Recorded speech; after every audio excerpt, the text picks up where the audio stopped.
Hello everyone, this is your host and host Mazza Sethar and welcome to the late night show with Mazza Sethar में तव्हांखे welcome चवां थो भली car चवां थो उम्मीद ठीक हूंदा ख़ुशि हूंदा मज़े में हूंदा हमेशा इहा ई ख़्वाहिश रही आहे तमामु ख़ुशि हुजो आबाद हुजो ऐं तव्हांजी ज़िंदगी तमामु बहितर नमूने सां गुज़रंदी हुजे हर सूमर ते राति 9 खां 11 लॻे पाण गॾु हूंदा आहियूं लास्ट वीक मां न हुयुमि ॿाहिरि दुबई हुयुमि शूट्स ते हिन जे करे देन अॼु वरी मां अची वियो आहियां ऐं तव्हांखे ख़बर हर सूमर ते पंहिंजे प्रोग्राम में असां उन शख़्सियत खे दावा ॾींदो जंहिंजी पंहिंजी ज़िंदगीअ में हिकिड़ो वॾो हिकिड़ो नालो आहे नालो कमायो हूंदो आहे स्ट्रगल हूंदी आहे कंहिं न कंहिं मक़ाम ते पहुतल आहे ऐं उनखे घुराईंदा उन जे करे उनजी लाइफ जी जेका जर्नी आहे जंहिंमें लाहा चाड़ा हर्डल मुश्किलातूं मुसीबतूं जेके बि रहियूं उन्हनि जे एक्चुअली इनर साइडर ऐं आउटर साइडर उन पुछा कंदो जीअं तव्हांखे ज़िंदगीअ में जेके उन फील्ड में आहियो जेके तव्हांखे ज़िंदगी में लाहा चाड़ा अचनि था त उन्हनि मां तव्हां कुझु न कुझु मोटिवेशन इंस्पिरेशन ज़रूरु हासिलु करे सघो ऐं हिन में को बि शक न आहे त सिंध में बेतहाशा टैलेंट मौजूदु आहे ऐं साईं जो तालुक़ु बेसिकली लॉ सां आहे कानून सां आहे बट साईं जो नालो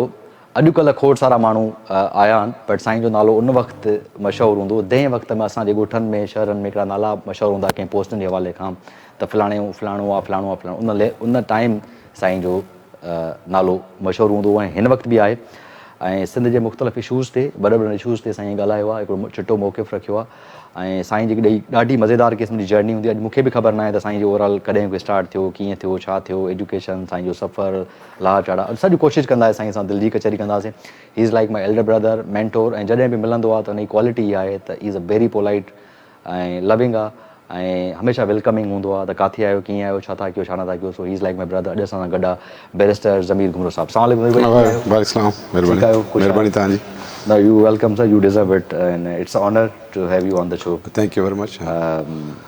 तव्हां अॼुकल्ह हिते घटि था रहो मां घटि थो रहां कॾहिं हेॾी ऑन एंड ऑफ हेॾी वॾी करणी आहे दिलि जी ॻाल्हि तव्हां सां कचहरी मतिलबु तव्हां हमेशह कानून ते ॻाल्हायो आहे कॉन्स्टिट्यूशन ते ॻाल्हायो आहे ॿियनि मसइलनि ते ॻाल्हायो अक्सर करे तव्हांजा कालम बि मां अक्सर करे काविश में अक्सर करे तव्हांजा आर्टिकल्स हूंदा आहिनि उहे बि पढ़ंदा आहियूं ऐं इलाही ॿियनि डिफरेंट मौज़ूज़ ते तव्हां सां वेहण जी ॾाढी ख़्वाहिश बि रही त तव्हां सां कचहरी कजे हाल वाल कजे तव्हां खां कुझु लर्न कजे कुझु सिखिजे मां चवां शुरू खां शुरू कजे त वधीक बहितर आहे शायदि माण्हुनि खे ख़बर न आहे तव्हां खोड़ सारा इंटरव्यूज़ थिया आहिनि बेसिकली जेकॾहिं पुछा कयां ज़मीर साहिबु जो तालुक़ु कहिड़े शहर सां आहे मुंहिंजो तालुक़ु पीर ॻोठ जे भरिसां नंढो विलेज आहे फतुल्ला घुमरो हाणे त काफ़ी वॾो थी वियो आहे उतां सां आहे तालुको किंगरी आहे डिस्ट्रिक्ट खैरपुर बिल्कुलु यस ऐं ज़मीर साहिबु माना जीअं मक़ाम ते हाणे पहुता आहियो नंढे हूंदे त सोचो तव्हांखे इन लेवल ते पहुचणो हुयो या तव्हांजो आई जस्ट वांट टू नो की तव्हांजी तंहिं वक़्तु छा इंस्पिरेशन मोटिवेशन हुई इंस्पिरेशन इहा ई त असां CSS कंदासीं ऑफिसर थींदासीं उनखां पोइ जेको आहे सो मां पंहिंजो कमीशन कई आई बिकेम SDM हा कमीशन कई आहे तव्हां कहिड़े साल में मां 90s में कई हा 90s में ओके हा पोइ कमीशन कई पोइ उनखां पोइ आउं SDM रहियुसि पोइ सरकारी नौकिरी जो एॾो को चस कोन आयो ऐं मां पोइ उतां वरी हुन में लाहा चाड़ा बि थींदा आहिनि ज़ाहिर आहे सरकारी नौकिरी में जनरल मुशरफ आयो उन डिस्ट्रिक्ट मजिस्ट्रेसी वग़ैरह ख़तम बि करे छॾी त मूं चयो त हींअर इहो सफ़र वॾो आहे उन जे करे कंहिं प्रोफेशन में वञिजे त बहितर आहे पोइ मां लंडन हली वियुसि उतां ॿाहिरि कई अच्छा लंडन ऐं मोटी अची इस्तीफ़ा ॾिनी इस्तीफ़ा ॾिनी ॾाढो मज़ेदार इहो पुछूं था तंहिं वक़्तु माना तव्हां कहिड़ी मोटिवेशन तव्हां जो मूंखे CSS करणी आहे असां वटि ॻोठनि में तंहिं वक़्तु इन्हनि शयुनि जो रुझान न हुयो शयुनि जो तव्हांखे लॻे थो रुझान हूंदो असांजो पंहिंजो ॻोठ में बि हूंदो ऐं पीर ॻोठ में या खैरपुर में काफ़ी रुझान हूंदो CSS जो असांजे ॻोठ जा या भरपासे जा इलाही ऑफिसर हूंदा तयारी कंदा स्टूडेंट्स वग़ैरह त उन में पोइ असांजो बि इहो हुयो त वेंदासीं पोइ यूनिवर्सिटी में एडमिशन वरितीसीं इहे उहो त तयारी कंदा हुआसीं कराची में बि तयारी कईसीं पोइ SDM बि थियासीं उनखां पोइ जेको आहे उहो सिलसिलो हलंदो रहियो पोइ आउं शिफ्ट कयो लॉ प्रोफेशन में लॉ प्रोफेशन में आयुसि पोइ लॉ प्रोफेशन में ई पंहिंजो कैरियर लंडन तव्हां 2 साल रहिया 2 साल न मां लंडन 4.5 साल रहियो 4.5 साल उनखां पोइ वापसि अची करे मां वापसि लॉ खे स्टार्ट कयो सो इन ते बि ॻाल्हाईंदासीं पर ओवरऑल हिकिड़ी न मां सोचां पियो त जेकॾहिं हिकिड़ो ॻोठ जो माण्हू मां बि प्योर हिकिड़े ॻोठ जो माण्हू आहियां प्योर हिकिड़ो असां डीप रूरल एरिया सां तालुक़ु आहे proud of it and I am literally proud of it ॻोठ जो हिकिड़ो पंहिंजो रूट्स आहिनि ॻोठ जो हिकिड़ो पंहिंजो हिकिड़ो वाइब आहे ॻोठ जो हिकिड़ो पंहिंजो मिज़ाज आहे ऐं उन मिज़ाज वारो माण्हू ऐं हे इंटरनेशनल एक्सपोयर इंटरनेशनल शयूं हेॾा वॾा पॉलिटिशियन हेॾो वॾो माण्हू मतिलबु उन्हनि जो जेको ओवरऑल सॼो सफ़र रहियो आहे तव्हांजो, जेकॾहिं पुछा कयां तव्हां खां त टोटल तव्हांजो सफ़र कोई 30 सालनि जो घटि में घटि रहियो हूंदो? तो कमिटमेंट तव्हांजी जॾहिं आहे पंहिंजे प्रोफेशन सां या पंहिंजे स्टडीज़ सां, ऐं शुरू खां स्ट्रगल में रहियो। आई just want to know about your struggle. Struggle इहा हुई त पहिरियों जेको आहे सो तव्हां पढ़ाईअ ते ॾियो ध्यानु, पोइ वरी जेको आहे सो जॉब में आयासीं, जॉब ते ॾिनोसीं। जॉब में बि काफ़ी सोशल सर्विस हुई, जॉब में बि ईअं ई जेको आहे ख़बरूं ईंदियूं, जीअं असांजो लॉ प्रोफेशन ईंदियूं त बाबा किथां जेको आहे सो हारी छॾायासीं, किथां कहिड़ो कमु कयोसीं, या ह्यूमन राइट्स जेके डिफेंडर्स हूंदा मोस्टली उहे जेको आहे सो अप्रोच कंदा।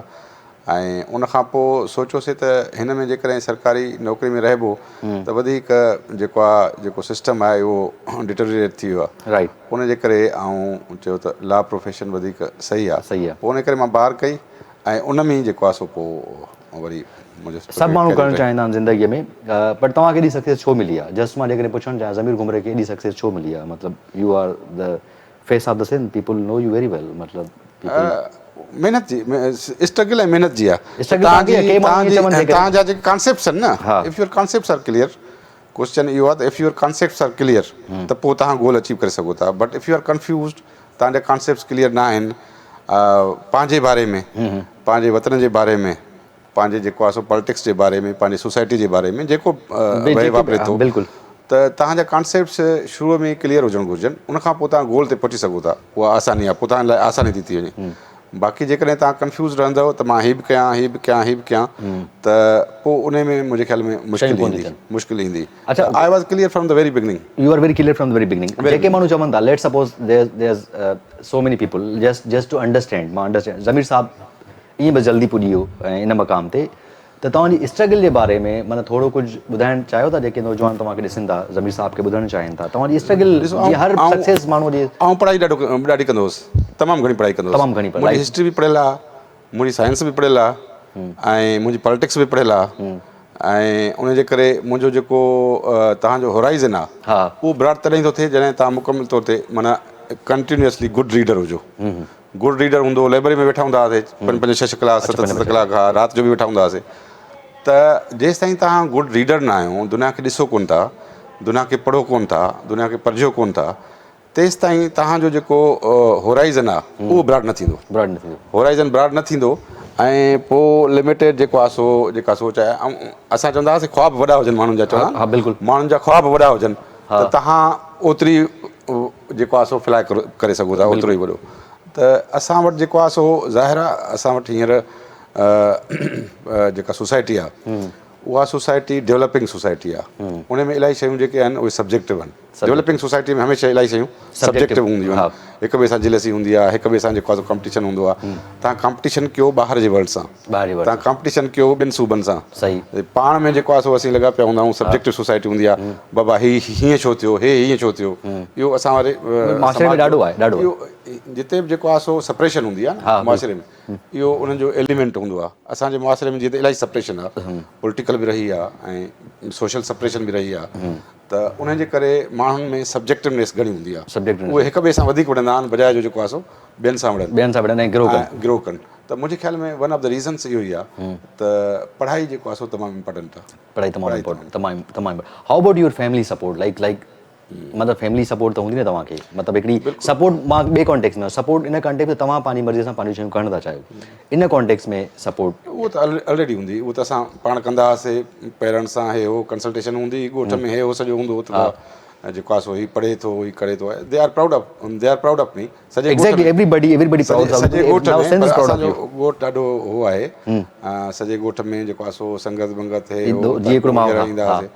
त मुंहिंजे ख़्याल में उन में लर्निंग बि थींदी आहे। You have to go to the roots. Exactly, you have to. तव्हां हूंदो त तव्हां प्राइड फील कंदव त मां जेको आहे सो हिकिड़ो नंढो ॻोठ आहे, उतां जेको आहे सो वियो आहियां, इंटरनेशनल वर्ल्ड में रहां थो, बिल्कुलु इंटरनेशनल लाइफ इंजॉय कयां थो, राइट, ऐं ट्रैवल कयां थो इंटरनेशनल, या हिते आऊं जेका प्रोफेशनल लाइफ आहे उन में आऊं सक्सेसफुल आहियां। यू फील प्राउड, पीपल फील प्राउड, ऐं पोइ तव्हां सोसाइटी जी सर्विस बि करे सघो था, सोसाइटी में अवेयरनेस ॾेई सघो था, सोसाइटीअ खे जेको आहे सो तव्हां घणो कुझु आशे सघो था।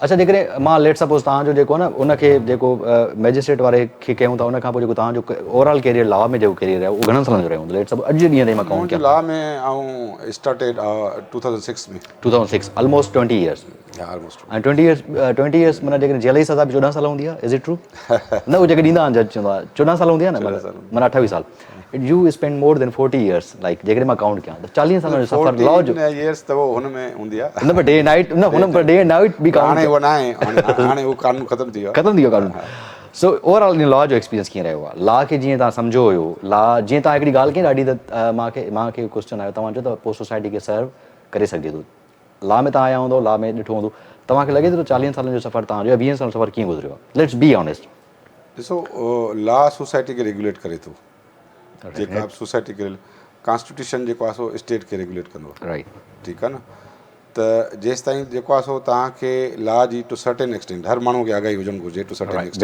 वेरी गुड पर असांखे त हूंदी आहे त असां लॉ पढ़ूं था त सॼी आगाही हूंदी आहे त उन में जेसि ताईं तव्हांजा जेको आहे सो सोसाइटी लीगली तौर ते रेगुलेटेड न आहे त उहा जेको आहे सो सोसाइटी सिविलाइज़ न चइबी जेका लॉ सां रेगुलेटेड न आहे बिल्कुलु राइट ऐं असां वटि जेको आहे सो जेको कोर्ट सिस्टम रहियो आहे उहो ख़ासि तौर ते सिंध ॾांहुं ऐं असांजे माण्हुनि ॾांहुं ॾाढो हॉस्टाइल रहियो ऐं तव्हां ॾिठो त असांजे ई माण्हुनि खे फांसियूं ॾिनियूं हुयूं कोर्ट जे तरफ़ां असांजे ई माण्हुनि खे शहीद कयो वियो कोर्ट जे तरफ़ां या पंहिंजो जेके असैसिनेशन्स थियूं बिल्कुलु ऐं उन में पोइ रियासत जे बारे में जेको रवैयो माण्हुनि जो उहो तब्दील थियो त बाबा हीअ रियासत जेको आहे सो असांजी फ्रेंडली न आहे छो त रियासत खे हमेशह माण्हुनि लाइ हूंदी आहे रियासत माण्हुनि लाइ ठहंदी आहे बिल्कुलु उनखे हमेशह जेको आहे सो माण्हुनि जी ख़िदमत करणु घुरिजे माण्हू रियासत जे पोयां न भॼनि रियासत माण्हुनि जे पोयां भॼे right it is a social welfare state बिल्कुलु असां में इहो थियो जो असांजो जुडिशल जेको सिस्टम आहे उहो ॾाढो जेको आहे सो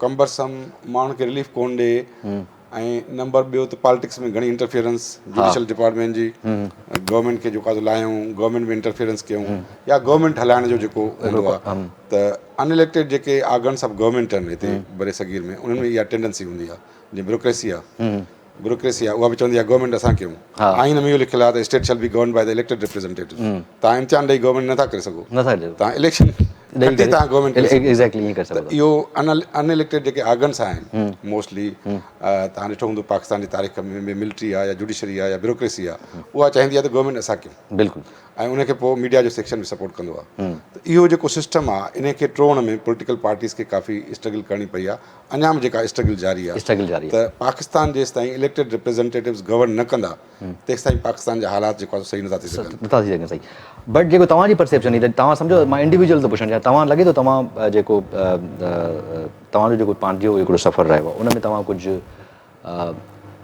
तब्दीलियूं आंदियूं या तव्हां माण्हुनि खे रिलीफ ॾिनो माना तव्हांजे पंहिंजे सफ़र में असीं इलाही एक्टिविज़म बि कईसीं लॉ जे हवाले सां बि ऐं पॉलिटिकल हवाले सां बि ऐं सिंध जे इशूज़ जे हवाले सां बि ऐं तमामु वॾा वॾा इशूज़ जेको आहे हाईलाइट कयासीं जीअं सिंध जे NFC खे हाईलाइट कयोसीं सिंध जो जेको आहे सो प्रोविंशियल राइट्स जेको कोल जा राइट्स आहे शुरू में मां उतां शुरू कई त फेडरल गवर्नमेंट कोल अथॉरिटी ठाही मूं चयो त इहो प्रोविंशियल सब्जेक्ट आहे तव्हां नथा ठाहे सघो फेडरल गवर्नमेंट उहो नोटिफिकेशन विड्रॉ कयो कॾहिं जी ॻाल्हि आहे इहा आहे मुंहिंजे ख़्याल में 2008 जी ऐं उनखां पोइ मुख़्तलिफ़ वक़्तनि ते मुख़्तलिफ़ इशूज़ ते जीअं बिटो निज़ाम आहे लोकल गवर्नमेंट ते या सिंध जे मुख़्तलिफ़ ते सोसाइटी में तव्हां आगाही ॾेई सघो था ऐं सोसाइटी खे तयारु करे सघो था तव्हांखे लॻे नथो त हिकिड़ो गैप आहे जीअं तव्हां आगाही ॻाल्हि कई अक्सर करे असां वटि खोड़ सारा डिफरेंट फोरम्स बि आहिनि त माण्हुनि खे असांजे माण्हुनि खे जीअं अक्सर करे वेस्ट में ॾिसूं था ॿियनि मुल्कनि में ॾिसूं था उन्हनि खे कानून जी आगाही आहे त फ़िलहालु कहिड़े सेक्शन ते तूं असांखे ॻाल्हाए थो कहिड़े सेक्शन ते तूं घर में दाख़िल थियो आहे कहिड़े सेक्शन ते तूं अॻे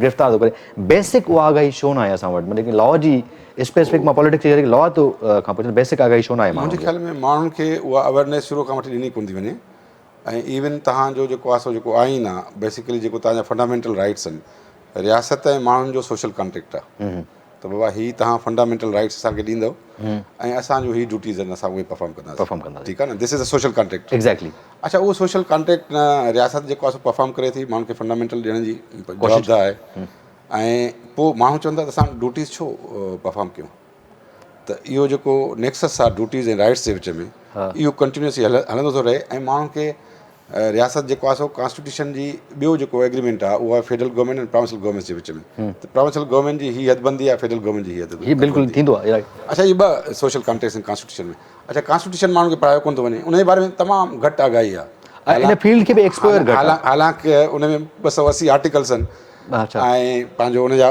12 खनि जेको आहे सो पार्ट्स आहिनि हा ऐं उनखे जेकॾहिं जेको आहे सो हेठि लाहिजे हा मतिलबु सिंधीअ में बि लाहिजे या ॿियनि लैंग्वेजिस में बि लाहिजे सही त माण्हुनि खे जल्दीअ में सम्झ में अची वेंदो त असीं जेको आहे सो कॉन्स्टिट्यूशन में असांजा राइट्स कहिड़ा आहिनि ऐं असां उनखे कीअं क्लेम करे सघूं था। राइट इहो माण्हुनि खे तमामु ॿुधाइणु घुरिजे। त who will do पर that? असां वटि इवन 5-10% माण्हू वेंदा हूंदा कोर्ट सिस्टम में, बिल्कुलु अदरवाइज़ त कोन वेंदा आहिनि। को अक्सर करे असां अदरवाइज़ माण्हू चवंदा त मुंहिंजो मसइलो जेको आहे ॿिए हंधि हल थी हल वञे। थिए। It's very difficult to reach the court. उन खां पोइ तव्हां वकील इंगेज कयो, उन खां पोइ तव्हां पैसा भरियो, उन खां पोइ तव्हांखे रिलीफ मिले अलाए न मिले, त माण्हू 1000 बार पहिरियों सोचींदो त मां कोर्ट्स में छो वञा। कोर्ट्स में अञा court system should be easy. हा सम्झो न, उते कंबरसम न हुजणु घुरिजे, उते सालनि जा साल लॻी वेंदा आहिनि। ॾिसो तव्हांजा जेकॾहिं फॉर एग्ज़ाम्पल क्रिमिनल केसिस नथा हलनि, कोर्टूं नथियूं हलाइनि हा या सिविल केसिस तव्हांजा नथा हलनि, सालनि जा साल था हलनि, राइट तव्हांजा जेके fundamental rights, right to life पहिरियों फंडामेंटल राइट्स आहे, हा राइट तव्हांजे जान जो राइट उहो मुतासिर थींदो, राइट टू प्रॉपर्टी तव्हांजो मुतासिर थींदो, राइट टू डिग्निटी तव्हांजो मुतासिर थींदो। माना हर जेको बि फंडामेंटल राइट्स आहे फेयर ट्रायल उहो मुतासिर थी वेंदो जे कोर्ट्स जेको आहे सो तव्हांजा क्रिमिनल सिविल केसिस नथा हलाइनि। बेसिक जेका उन्हनि जी ड्यूटी आहे उन खां पोइ तव्हां अचो फंडामेंटल राइट्स ते। जेकॾहिं फंडामेंटल राइट्स ई गवर्नमेंट का वायोलेशन करे थी त उनखे चेक करण जो राइट्स हाई कोर्ट जो आहे। High court is a constitutional court. High court is a constitution. बाक़ी जेका तव्हांजा हेठि केसिस हलनि था सिविल ऐं क्रिमिनल उहे हेठि था हलनि सबऑर्डिनेट जुडिशरी में। सुप्रीम कोर्ट में त अपील वेंदी आहे रुगो। हा बिल्कुलु supreme court high court supreme court जे अंडर में न आहे। न high court is independent of supreme court. सिर्फ़ु सुप्रीम कोर्ट उनजी अपील ॿुधी सघे थी। अपील ॿुधी सघे थी। बट त मां असल में इहो पुछणु चाहियां त एज़ अ लेकिन तव्हां डिफरेंट पोज़ीशन ते रहियो, तव्हां माना एज़ अ कम्युनिटी जे हवाले खां त असांखे इन क़िस्म जी अवेयरनेस मुंहिंजे सां ॾियणु घुरिजे न। तव्हांखे लॻे थो हाणे कुझु तब्दीली आई आहे, चेंज आयो आहे, माण्हुनि में अवेयरनेस आई आहे इलाही मामला त हाणे माण्हू थोरा ईज़ी गोइंग थिया आहिनि, को पिटिशन फाइल करे थो, को शइ में तव्हांखे लॻे थोरो ट्रस्ट डेवलप? मुंहिंजे ख़्याल में अञा एतिरो जुडिशरी ते कॉन्फिडेंस न आहे माण्हुनि जो। ठीकु आहे न। ऐं उहो उन जे करे जो उन्हनि जो हिकिड़ो बिटर हिस्टोरिकल एक्सपीरियंस आहे, बिटर उन जे करे माण्हू घणो जेको आहे सो ओॾे न आहिनि। पर पॉलिटिकल अवेयरनेस काफ़ी सिंध में घणी आहे। उहो तमामु घणी आहे, एक्स्ट्रा आहे। उन में जेको आहे सो कंफ्यूजन बि घणो आहे, Confusion फेक न्यूज़ बि घणी थी अचे। Exactly. सोसाइटी सब्जेक्टिव घणी आहे, हिक बिल्कुलु। ॿिए जे ख़िलाफ़ घणो था हिक ॿिए जे कनि। ख़िलाफ़। बजाए जो तव्हां हिकिड़ी लाइन मिलो उहो रीज़न छा आहे, छाजे करे आहे? इशूज़ क्लियर हुजनि, इशूज़ क्लियर हुजनि त वाह ही इशूज़ आहिनि, उन ते फलाणी पार्टी जो ही स्टैंड आहे, फलाणी पार्टी जो स्टैंड ही आहे, फलाणी पार्टी जो स्टैंड ही आहे। पर उहो कंफ्यूजन जेको आहे न त बाबा ही हीअं थो करे, हे हीअं थो करे, हिन हीअं चयो, सर्टिफिकेट विराइणु ऐं इहो मुंहिंजे ख़्याल में जेको सिस्टम आहे इहो सोसाइटी खे पोइ ते वठी ईंदो आहे, अॻिते न वठी वेंदो आहे। अॻिते न वठी ईंदो आहे। तव्हांखे लॻे थो तव्हां पंहिंजे करियर में, तव्हां पंहिंजी करियर में हिन वक़्तु तव्हांजी फॉर्म्स बि आहिनि ऐं डिफरेंट कोर्ट, तव्हांखे लॻे थो ॿिया कुझु पंहिंजे ॾिठो अथव, तव्हांखे लॻे थो नेक्स्ट ज़मीर घुमरा बि खोड़ सारा पैदा कया आहिनि? मां पैदा थी आहिनि। ऐं जॾहिं आयुसि त there were very few barristers. Exactly that's हा एग्ज़ैक्टली। उन खां पोइ जेको आहे सो असां उनखे जेको आइडियलाइज़ करणु शुरू कयो बैरिस्ट्री खे छोकिरनि, उन हाणे त सभई अची विया आहिनि, बल्कि मुंहिंजे ख़्याल में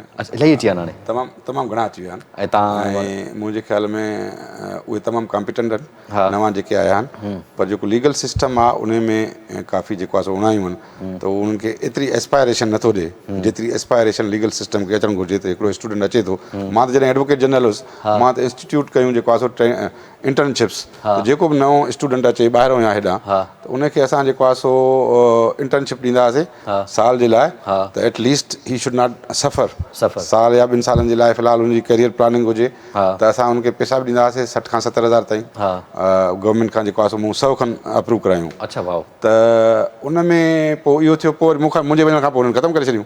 हालांकि this is a very good initiative. मां चयो त हिनखे 500 ताईं पहुचाईंदासीं, त जीअं जेके बि स्टूडेंट्स अचनि था ॿाहिरियां त उन्हनि खे जेको आहे सो चैम्बर्स जेको आहे सो न ॾींदियूं आहिनि, ॾाढो डिफिकल्ट सिचुएशन हूंदी आहे, त उहे जीअं ई अचनि त उनखे इंटर्नशिप मिली वञनि। पर को असां वटि सेंट्रलाइज़ सिस्टम बि कोन्हे को। उन करे यूथ जेको आहे सो जॾहिं लॉ प्रोफेशन में अचे थो, साल खनि हले थो, 1.5 साल हले थो, ड्रॉप आउट घणो आहे, पोइ वरी हू मायूस थियनि था सिस्टम खां।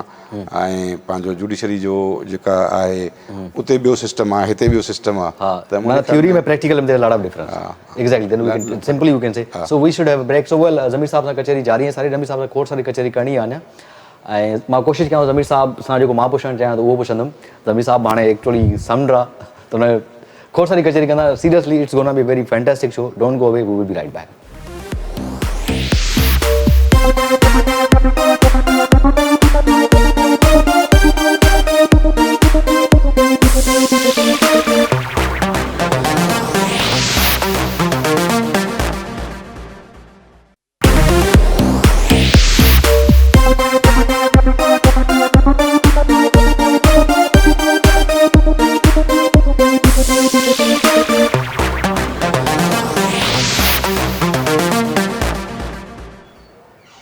Welcome back viewers, welcome back. I hope कि तव्हां शो खे एंजॉय कंदव। ज़मीर साहब गॾु आहे, ज़मीर साहब सां कोशिशि करे कंदासीं कचहरी दिलि जी हाल वाल कंदासीं। मां कोशिशि कयां ज़मीर साहब सां कचहरी उन जी ॻाल्हि कजे कचहरी कढी। ज़मीर साहब खोड़ सारा आर्टिकल्स बि तव्हां लिखो ऐं मां खुलियल नथो ॻाल्हाए सघां, पर इलाही मौज़ूअ ते तव्हां इलाही स्ट्रॉन्ग बि लिखंदा हो, इलाही स्ट्रॉन्ग लिखंदा हो ऐं इलाही माण्हू न लिखी सघंदा आहिनि ऐं तव्हांखे थ्रेड्स बि मिलिया इलाही। ईअं ई आहे माना मां नथो ॻाल्हायां, थ्रेड्स ते मिलंदा आहिनि न, तव्हां इलाही ॻाल्हियुनि ते लिखंदा हो, चिटो ॻाल्हाए वेंदा हो ऐं इलाहियुनि जॻहियुनि ते जेको आहे माना सो इहो ॾाढो ॾुखी फील्ड आहे। असां वटि हिकिड़ी माशरे में ॾाढी न हिकिड़ी रिक्वायरमेंट आहे माण्हुनि जी त असां सेफ ऐं सिक्योर हुजूं, असांजा सभु मसइला हल बि थियनि। त किथे किथे तव्हांजी शयुनि जी अप्रोच, शयुनि जी परसेप्शन उहे बि त सोचां तव्हांजे करेक्ट हुन में माण्हुनि खे वाक़ई आगाही ॾियणु चाहियो था, अवेयरनेस ॾियणु चाहियो था, त तव्हांखे क्लियर थियणो पवंदो त बाबा कॉन्स्टिट्यूशन में छा आहे, लॉ में छा आहे ऐं माण्हुनि खे उहो छो नथो मिले। राइट। अॼु ॾींहं ताईं छो माण्हू जेको आहे सो असांजी सोसाइटी पोइते आहे, एजुकेशन न आहे, हेल्थ न आहे, उनजा सबबु कहिड़ा आहिनि, उनखे तव्हांखे जेकॾहिं गहराईअ सां वञिणो पवंदो त ज़ाहिर आहे जेके ताक़तवर धुरियूं आहिनि जेके उन प्रोग्रेस खे रोकियूं वेठियूं आहिनि त उहे त नाराज़ थींदियूं न। ऐं उहे ताक़तवर धुरियूं जेको आहे सो तव्हां बि सम्झो था, आउं सम्झां थो त जेको असांजो सफ़रु शुरू थियो डेमोक्रेसी जो, छो त तव्हांजो जेतिरी वधीक डेमोक्रेसी हूंदी सोसाइटी ओतिरी तरक़ी कंदी। बिल्कुलु, जेतिरी वधीक हूंदी, ठीकु आहे न, जेतिरो वधीक तव्हां डेमोक्रेटिक हूंदो ओतिरो वधीक तरक़ी कंदो ऐं सोसाइटी सां बि इहो ई आहे। पर असां वटि जमहूरियत खे महदूद कयो वियो, वज़ीर आज़मनि खे लाथो वियो, उनखे जेको आहे सो ज़ुल्फ़िकार अली भुट्टो जेको फाउंडर आहे हिन फेडरेशन ऑफ पाकिस्तान जो, मौजूदा federation of Pakistan 1973 J constitution ठहियलु आहे, उनखे फाही ॾिनी वई, बेनज़ीर भुट्टो साहिब खे शहीद कयो वियो। अच्छा, ॿिया वज़ीर आज़म लाथा विया, माना तव्हां ऐं जेको जंहिंजो अख़्तियार बि न हो जुडिशरी जो, वज़ीर आज़म खे लाहिण जो, जुडिशरी जेको आहे सो जुडिशरी मां इन्हनि जी त आहे, पर ओवरऑल मां स्पेसिफिक इहो थो पुछणु चाहियां जेकॾहिं सिंध में चओ था, जेके सिंध में नौजवान आहिनि जेके तव्हांखे फॉलो बि कंदा आहिनि, जेके लॉ खे पढ़नि बि था, तव्हांखे लॻे थो हुन में थोरी घणी चेंज आई आहे, थोरी घणी मेच्योरिटी आई आहे, थोरो घणो मामला तव्हां इहे सम्झनि था, तव्हां वांगुरु ॾिसनि था, तव्हां वांगुरु सम्झनि था त शयूं बहितर थी सघंदियूं। हाउ लॉन्ग सोसाइटी में सतही सोच अञा घणी आहे, माना तव्हां पंहिंजो जेको क्लियर कॉन्सेप्ट्स हुजनि उहे सोसाइटी खे नथा ॾिना वञनि त बाबा एक्चुअली इशू छा आहे। हिकिड़ो असांजो मर्कज़ सां इशू आहे, ॿियो सिंध में इशूज़ आहिनि, गवर्नेंस जा इशूज़ सिंध में आहिनि, बाक़ी असांजी जेका रिप्रेज़ेंटेशन आहे उते मर्कज़ में फेडरल गवर्नमेंट में सर्विसिस जी, असांजी जेको आहे सो रिसोर्सिस जी, सम्झो न, ॿ इशूज़ आहिनि। You have to be conceptually clear. हिकिड़ा त सिंध गवर्नमेंट में इशूज़ आहिनि, ॿिया जेको आहे फेडरल गवर्नमेंट सां इशूज़ आहिनि, how to address them. First address कहिड़ा करणु घुरिजे? असांजे पंहिंजा पहिरियों त मुंहिंजे हिसाब सां पंहिंजा घर जा इशू सॉर्ट आउट करणु घुरिजे, what do you think, then we can go for other. असांजा घर जा इशूज़ बि उन्हनि सां मुंसलिक कनि न, हुन सां मुंसलिक कनि। उतां जेको आहे सो तव्हांजो पैसो घटि ईंदो त तव्हांजा मसइला घणा थींदा, तव्हांखे NFC में शेयर घटि मिलंदो, तव्हांजा पैसा घटि थींदा, तव्हांखे तव्हांजे गैस ऐं ॿियनि नेचुरल रिसोर्सिस ते जेकॾहिं हू खणी वेंदा तव्हांखे न मिलंदा, तव्हांजे इस्तेमालु लाइ जेके आहिनि कॉन्स्टिट्यूशन में, त उन सां फ़र्क़ु पए थो। तव्हांजी जेको आहे फेडरल गवर्नमेंट में असांजी जेका रिप्रेज़ेंटेशन आहे, ऐं फेडरल गवर्नमेंट में 8वीं तरमीम में हिकिड़ो वॾो नुक़्तो आयो जेको मुंहिंजे ख़्याल में अवेयरनेस लाइ बि ज़रूरी आहे, त state shell ensure that shares of the provinces in all federal services and corporations shall be maintained and any omission in the past shall be rectified. ठीकु आहे न, इहो माना वॾो आहे। हाणे उन ते अञा ताईं अमल कोन्ह थियो आहे ऐं 18th अमेंडमेंट खे असीं बार सेनेट में या ॿियनि फॉर्मनि ते, इवन मां त हाणे जेके लॉ ठहिया आहिनि उन में इहो प्रोविजन विझायो आहे त बाबा आर्टिकल 38G में जेको प्रोविजन आहे, प्रोविंसिस जा शेयर्स रखो त जीअं फेडरेशन जेको आहे सो वधीक रिप्रेज़ेंटेटिव थिए, त उहो लॉ में विझायो आहे। हाणे जेको बि एक्ट अचे थो त असीं हुन में माना लिखाईंदा था वञूं। बिल्कुलु। अच्छा, माना सिटीज़नशिप थी ॻाल्हाई, त हाउ अबाउट इन ट्रांज़ेक्शन्स जेके आहियूं तव्हांजी लाइफ में, तव्हांजी पर्सनल लाइफ में बि, मां I just want to talk about your personal life, त तव्हांजी पर्सनल लाइफ में खोड़ सारी ट्रांज़ेक्शन्स आहिनि। तव्हां SDMशिप छॾी, देन यू ॿार कई, ॿार 4.5-5 साल रहिया, उन खां पोइ देन यू बिकम AG, ऐं अॼु तव्हां ॾाढो मज़ेदार कमु कयो, इन में को बि शक न आहे, हर माण्हू तव्हांखे एप्रिशिएट कंदो त ऐं Zameer sahab did amazing. Now you are senator, so politics में बि मतिलबु ट्रांज़ेक्शन्स तव्हांजी कीअं रहियूं, how was the experience? But be honest, don't I don't want to talk about like मां न तव्हांखे पार्टी जे फेवर में ॻाल्हायो आहे, बट आउं 3 टाइम्स जेको आहे न जेको शिफ्ट कयो आहे ट्रांज़ेक्शन सां पंहिंजी ट्रांज़ेक्शन, इट्स इहो माण्हू घटि कंदा आहिनि, घटि कंदा एग्ज़ैक्टली नोबडी। जॾहिं मां SDMशिप सां इस्तीफ़ा पियो ॾियां त मुंहिंजे ॻोठ वारा या घर वारा उहे चवनि पिया त इहो छा थो करी, ठीकु आहे न, it use to be a prime service, ठीकु आहे, exactly, हा। तव्हां सेक्रेटरी थींदव, कमिश्नर थींदव या मथे वेंदव, सम्झो न, हर कंहिंजो इहो हूंदो आहे। हर कंहिं इहो हूंदो आहे बिल्कुलु। यार आई वांट टू गो इन अ डिफरेंट फील्ड, जॾहिं मां पाण कमाए सघां थो हा त डैमेज छो थियां, राइट। ठीकु आहे न। त मुंहिंजो इहो हूंदो आहे त तव्हां जेकॾहिं क्लियर आहियो कॉन्सेप्ट्स में ऐं वाह ॻाल्हि तव्हां कई। बोल्ड स्टेप वठो था त पोइ नेचर तव्हांखे फेवर करे थी, राइट, ठीकु आहे न? Agree with U. ऐं नेचर तव्हांखे तॾहिं फेवर कंदी जॾहिं तव्हां पाण बोल्ड हूंदव। त I resigned You resigned. From SDMship, it was a difficult decision, Exactly, it लेकिन was I a took it. ऐं उनखां पोइ आउं हिते आयुसि लॉ में, आई बिकेम एडवोकेट जनरल, ऐं it was very hostile environment against the Pakistan peoples Party, judiciary सॼी माना गवर्नमेंट हलाईंदी, हा judiciary used to run the government, ऐं उनखां पोइ डैम ठहिराईंदी, हा डैम पिया ठहनि, असीं उन्हनि ते उनखे रेसिस्ट कयोसीं, उहा डैम तव्हां नथा ठाहे सघो, राइट। तव्हांजी जेको आहे सो इवन कालाबाग डैम जो इशू आयो जॾहिं सां मिसाल तंहिं वक़्तु मुंहिंजे लॻे थो तव्हां पीपल्स पार्टी सां न हुयो तालुक तव्हांजो। न, I was advocate general during the Pakistan peoples Party okay government, okay okay 2016 खां 2018 ताईं। सही। त इहे जेके चैलेंजिस आया उनखां पोइ जेको आहे सो मां हेॾे अची वियुसि सेनेट में, हा। ऐं इट्स अगेंस्ट अ चैलेंज, ऐं मूंखे लॻो तव्हांखे पंहिंजे माण्हुनि खे कीअं रिप्रेज़ेंट था कयो। ऐं तव्हांखे मेरिट ते शइ मिली हा आहे, बिल्कुलु 100% तव्हांखे मेरिट ते मिली, ऐं हुननि जी चॉइस ई तव्हांजी चॉइस न ई आहे भली, चॉइस ऐं अप्लाई कयो। ऐं अप्लाई कयो तव्हां। सो हाणे तव्हां इहे मसइला वेही ईअं ई ॻाल्हाईंदा उन्हनि सां वेही करे, जेके जेके इशूज़ आहिनि तव्हां कैबिनेट में वियो था, इन्हनि पॉलिटिशियन सां वियो था, तव्हांजो मौक़िफ़ हमेशह ईअं ई हूंदो आहे, या हिकिड़नि माण्हुनि खे हिकिड़ी इक़्तिदार लॻंदी आहे त न यार मां I am sitting somewhere and I don't want to lose my position, so मूंखे नथो लॻे तव्हां। मां ज़िंदगी में कॾहिं एरोगेंट न थियो। Right. If U become arrogant you lose your personality, तव्हां एरोगेंट थी वेंदव हा त पोइ माना न माण्हुनि जी ख़िदमत करे सघंदव न पंहिंजी करे सघंदव, माना U have a defect in your personality. Right. Arrogance is not a quality, Arrogance is it is rather demerit. It's a rather demerit. त असां वटि ईअं आहे त असां वटि इंतिहाई डेमोक्रेटिक माहौल आहे, ऐं पाकिस्तान पीपल्स पार्टी में जेको आहे सो काफ़ी असां एतिरो कंफर्टेबल हूंदा आहियूं जो को बि इशू जेको आहे सो टेकअप कंदा आहियूं त मुंहिंजे ख़्याल में पार्टी चवंदी आहे ठीकु आहे इहो पार्टी सां आहे, गो हेड, ठीकु आहे न। ऐं जेको बि असांजे, छो त असांजी कॉन्स्टिट्यूंसी त सिंध आहे न, we represent the province of Sindh, exactly. त उन्हनि जे हवाले सां जेके बि इशू असां हुते खयां आहिनि टोटली जेको आहे सो त बाबा तेल जा आहिनि, गैस जा आहिनि, सखर हैदराबाद, पहिरियों मां वियुसि त सखर हैदराबाद मोटरवे वारो कयूं, त बाबा पाकिस्तान में सभु मोटरवेज ठही आहे, कराची खां सखर ताईं वधि में वधि पाकिस्तान में ट्रैफिक इहा आहे, पोइ त ब्रांच आउट थी थिए न सखर खां अॻिते, ऐं तव्हां उहो मोटरवे कोन था ठाहियो, तव्हां मोटरवे जेके जिते ट्रैफिक कोन्हे तव्हां हुते सभु मोटरवे ठाहे छॾिया, ऐं this is the life line of Pakistan, exactly life line. त उन ते हींअर जेको आहे थी आहे सक्सेसफुल, माना हींअर टेंडर थी रहियो आहे, टेंडर थी रहियो गवर्नमेंट चयो। बिल्कुलु। असां वटि हिकिड़ो ॿियो सेगमेंट आहे, मेमोरीज़ जो सेगमेंट आहे, ज़मीर साहब खां पुछंदासीं कॾहिं कीअं किथे, ऐं थोरी मूड बि चेयर थींदो, ज़मीर साहब जी कुझु मेमोरीज़ आहिनि, कुझु कयूं आहिनि, रिसर्च कई आहे, ॾिसूं उहो ज़मीर साहब खे शायदि यादि हुजनि लॻनि, so please hit the memory segment. Zameer sahab ही कॾहिं जी आहे, किथे जी आहे, ऐं किथे वेठा हो, यादि पए थो? एसडीएम वारो दौर टेंडर न आहे, या उन खां एसडीएम खां पोइ आउं ॻोठनि में वेंदो हुउसि। हा वेंदा आहियो रेगुलर? ऐं हा आउं ॻोठनि में वेंदो हुउसि, डिफरेंट ॻोठनि में वेंदो हुउसि, ऐं ॻोठ मज़ो ईंदो आहे तव्हांखे? मुंहिंजी जेको आहे सो पॉलिटिकल पार्टी बि हूंदी, हा हा मां ठीकु आहे, ऐं पॉलिटिक्स बि कंदा हुआसीं, मुख़्तलिफ़ सेमिनार्स में या ॻोठनि में वञिणो पवंदो, ॾाढा एक्टिव हूंदा त उन दौर जी आहे।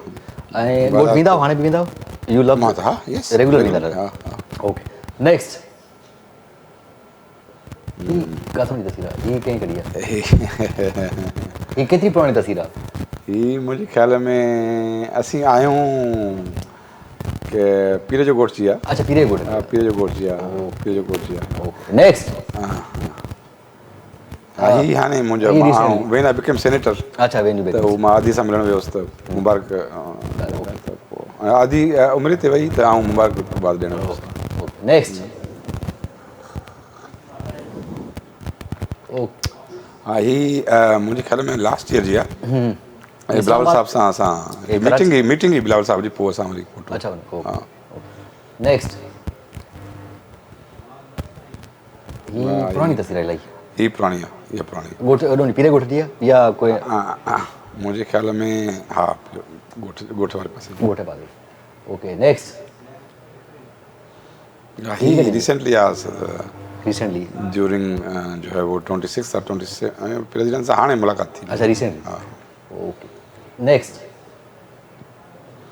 ही असीं रिसेंटली पंहिंजो रोमानियन ऐं पाकिस्तान जो जेको आहे फ्रेंडशिप ग्रुप पार्लियामेंट्री ऐं उन्हनि जो कन्वीनर आहियां। अच्छा। उन जी मीटिंग आहे ambassador of Romania. Okay next ज़मीन साहब ही अलाए किथां जी ये बि ही हा ॻोठ मां ॻोठनि जी आहे। ॻोठनि जी आउं विज़िट कंदो आहियां डिफरेंट त उते छा आहे या पोइ अच्छा माना डेवलपमेंट वग़ैरह छा आहे पोइ उनखे ॾींदा पोइ आहियूं। ॻोठूं जेके फ़ोनी ॿोनी ईंदियूं आहिनि कि कमकार जूं regular daily daily daily daily अच्छा डेली अचनि डेली अच्छा तो ओके नेक्स्ट ही वी हैड अ मीटिंग। हा ही असांजी मीटिंग ही ओके साईं असांजो सीनेटर साहब आहे। अच्छा सीनेटर साहब ओके नेक्स्ट ही तव्हांजी कोई ही मुंहिंजी बर्थडे आहे ही मुंहिंजी लाज ते आहे पार्लियामेंट्री लाजिस ते आहे। पार्लियामेंट ओके नेक्स्ट हा ही असांजी मीटिंग ही प्राइम मिनिस्टर सां हा त उते प्राइम मिनिस्टर डिनर कई हुते हा सभिनी सां मिलियो त ओके नेक्स्ट ही बि मुंहिंजे साथ हा ही बिलावल साहब आयो हुते डिनर ते हा उते असां बिलावल साहब मिले पियो सभिनी सां। ओके नेक्स्ट हा ही ॾाढी पुराणी तस्वीर कई आहे ही को सफ़ा फुल ज़मीन साहब जी ॻोठ आहे मुंहिंजे ख़्याल में आई रिमेंबर उते वियासीं असां हा पंहिंजे ॻोठ जे भरिसां ई आहे। अच्छा परिगोणी बस ओके नेक्स्ट ही ऐं इलेक्शन वर्क पियो कयां कीअं रहियो was the experience with like it's good because I am people friendly person. हा या एग्जैक्टली त तव्हां माण्हू में रहो था द पीपल इन द पीपल ऐं बेसिकली शुरू खां वठी पीपल रहियो आहियां मतिलबु को माण्हू जेको बि ईंदो आहे हींअर बि ऐं सॼी सिंध में फ़ोन कंदो आहियां। हा अच्छा हा को जेकाबाद खां बि ईंदा बदीन खां बि ईंदा सभिनी खां ईंदा। पीपल हैव एक्सपेक्टेशंस न जॾहिं तव्हां थोरो पंहिंजो पब्लिक लाइफ वञो था एक्सपेक्टेशंस ऐं सॼी सिंध मां फ़ोन ईंदा आहिनि मूंखे। अच्छा पंहिंजे कॉन्स्टिट्यूशन में न ईंदा रुगो दादू मां बि ईंदा हर जात ईंदा ऐं जिते किथे दोस्त आहिनि मुंहिंजा हर यूनियन काउंसिल में दोस्त हूंदा मुंहिंजे। ओके नेक्स्ट ही तव्हांजी जवानी इहो इहो ऐं 2013 जो आहे 2013 जो ओके ही कंहिं इलेक्शन जे सिलसिले में या ईअं तकीर वग़ैरह मुंहिंजे ख़्याल में ईअं ई वियासीं तकीर वग़ैरह okay next this was I was advocate general ऐं आउं सिंध असेंबली में अच्छा कोई ॻाल्हाए हा सिंध छो त एडवोकेट जनरल सिंध असेंबली में स्पीक करे सघे थो सिर्फ़ु वोट नथो ॾेई सघे he has all the प्रिविलेजिस of a member of the assembly. Okay ऐं पहिरियों ई सो शायदि ऐं स्पीच कई आहे। ओके नेक्स्ट सर ही एक्चुअली तस्वीर करण जो मक़सदु आहे अयालती पली जेके तव्हां चओ छा था डू यू रिमेंबर एनीथिंग। ही अयाज़ सां दोस्त आहे ॻाल्हियूं पंहिंजो मुंहिंजे ख़्याल में किथे असीं बीठा आहियूं तव्हांखे शामियानो आहे पोइ तक़रीब आहे या मुंहिंजे ख़्याल में का तक़रीब हुई उते पाण में ॻाल्हायूं पिया कंहिं टॉपिक ते शायदि पोइ एन ग्रास थियलो। नेक्स्ट ही बि तव्हांजी पुराणी तस्वीर आहे शायदि।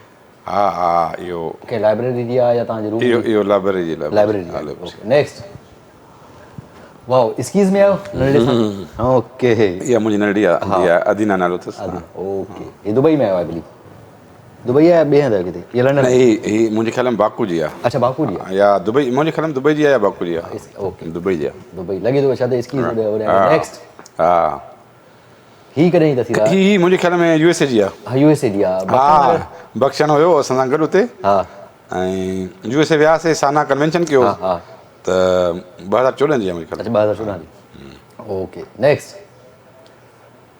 सर ही इहो वियासीं ॻोठ किथे ही असांजे मरीन जो ॻोठ आहे। हा उते दोस्त आहिनि मुंहिंजा हा उते वियासीं हुननि मानी मानी कई त पोइ वरी अच्छा उते वियासीं। वाह नेक्स्ट ही के साहब ही जतोई साहब सां आहे मसरूर सां। अच्छा हा इहो आई वाज़ जॾहिं सिंध बचायो कमेटी ओमल हूंदा हुआसीं। अच्छा पुराणी की तस्वीर आहे नेक्स्ट ही ॾाढो मज़ेदार तस्वीर लॻे तव्हां ॻोठ जा पुड़ा वुड़ा वेठा आहिनि तव्हां सां हा छा पिया हलवा छा आहे त हिन सां दोस्ती हूंदी पोइ चवंदा हीअं या कॾहिं पोइट्री कॾहिं हे ॿुधाईंदा बिटाई शहर ॿुधाईंदा हा त पोइ हुनखे चवंदा हुआसीं त तव्हां छा था सम्झो हुनखे त पोइ हुन सां हाल ॻोठ जी आहे। नेक्स्ट ज़मीन साहब हे बि किथे मुंहिंजे सां कंहिं हो आहे हा हिते किथे वेठा आहियूं असां किथे वेठा आहियूं। नेक्स्ट ही असांजी मुंहिंजे ख्याल में आर्ट्स काउंसिल आहे? आर्ट्स काउंसिल आहे आर्ट्स आर्ट्स काउंसिल आहे हा अयूब आर्ट्स शेख आहे, काउंसिल तव्हां मां आहियो, हा अमित ॿिया अयूब आहे सलीम खोड़ो आहे हा नेक्स्ट अच्छा मूंखे हीअ तस्वीर ॾाढी मज़ेदार लॻी त सभिनी सां we were in meeting Haidar मंज़िल ते ई मीटिंग उते वियासीं अच्छा हा सभई नेक्स्ट हीअ किथे आयो ही मुंहिंजे ख्याल में असीं आहियूं बैंकॉक एयरपोर्ट आहे या मलेशिया एयरपोर्ट आहे अच्छा अच्छा ओके सो ओवरऑल कीअं गुज़रियो आहे मेमोरीज़ तव्हांजी लाइफ तव्हांजी लाइफ ओवरऑल कीअं गुज़री आहे मुंहिंजी life politics I am satisfied from my life ऐं मुंहिंजी सुठी गुज़री आहे लाइफ में लाइफ उहा ई आहे जेका तव्हां स्ट्रगल में गुज़ारियो न एग्ज़ैक्ट लाइफ हा ॻोल्हियां मिलां शाल में मिलां हो त मन अंदरि जी लोच मिलण सां माटी थी बिटाई बि ईअं चयो आहे हा बिल्कुलु त if you are in always struggle ठीकु आहे न ऐं this is the life exactly बाक़ी जेकॾहिं तव्हां वेही रहंदव तव्हां जेको आहे सो लाइफ में कुझु कोन कंदव अॻिते न वधंदव या तव्हां माण्हुनि सां गॾियल न आहियो बेसिकली तव्हां आहे पीपल फ्रेंडली एटीट्यूड तव्हांजो हुजणु घुरिजे त पंहिंजे माण्हुनि सां तव्हां कीअं आहे रहो था कीअं जेको आहे सो हुनखे रिप्रेज़ेंट कयो था कोशिशि कंदा आहियूं छो त सोसाइटी त इलाही पोलराइज़्ड आहे न कोशिशि कंदा आहियूं त पाण खे माण्हुनि खे सही तौर सां रिप्रेज़ेंट कजे हिकिड़ो सवाल सही नमूने सां मां ब्रेक ते हलो न खपे सवाल सर खोड़ सारी ज़िंदगी में लाह चढ़ाईंदा आहिनि तव्हां जंहिं बि फील्ड में हूंदा हुते हिकिड़ी डिफरेंट क़िस्म जी कॉम्पिटिशन हूंदी आहे उहो हेल्दी हुजे या अनहेल्दी हुजे असांजे माशरे में कुझु डिफरेंट क़िस्म जी कॉम्पिटिशन आहे त कॾहिं कॾहिं माण्हू लाह चढ़ा अची वेंदा कॾहिं लाइफ में कॾहिं हीअं हो कॾहिं हीअं हो त अहिड़ी कहिड़ी मोटिवेशन आहे तव्हां वरी ॿीहर पंहिंजे पाण खे अपलिफ्ट करे वरी यू ॾिसो तव्हां जेकॾहिं कॉम्पिटिशन कंदव न त या त तव्हां रेस में था हलो मां वरी इन्हनि बिलीव न कंदो you don't believe in the race I don't believe मूंखे मुंहिंजे ख्याल में जेलसी बि घटि थींदी आहे यू डोंट बिल्कुलु जेलसी टू हा त उन में इहो आहे त तव्हां जेकॾहिं कांस्टेंट तव्हां पॉज़िटिव माइंड आहे तव्हांजो राइट त तव्हां जेके पोइ जेलसी वग़ैरह न थींदी छो त I do yoga as well okay U do ठीकु आहे न ओके दैट्स द त उन में तव्हांजी पॉज़िटिवनेस जेको आहे उहा वधंदी आहे वधंदी आहे उन जे करे better U don't compete U chart your on course of life Okay, that's wonderful. That's wonderful. So let's have a हिकिड़ो नंढो ब्रेक वठो ॾाढी मज़ेदार ॻाल्हि कई आहे योगा वारी ज़मीर साहब योगा कंदो आहिनि ऐं पॉज़िटिव पूरी मॉडर्न वर्ल्ड हाणे जेको आहे पूरी दुनिया इहे थी चए हुनखे सेटिस्फेक्शन लाइ पॉज़िटिव तव्हांजी एनर्जीज़ पॉज़िटिव हुजनि त यू लिव हेल्दी सो इन ते बि ॻाल्हि कचहरी कंदासीं ॻाल्हि कंदासीं सो हलंदासीं ब्रेक ॾे don't go away we will be right back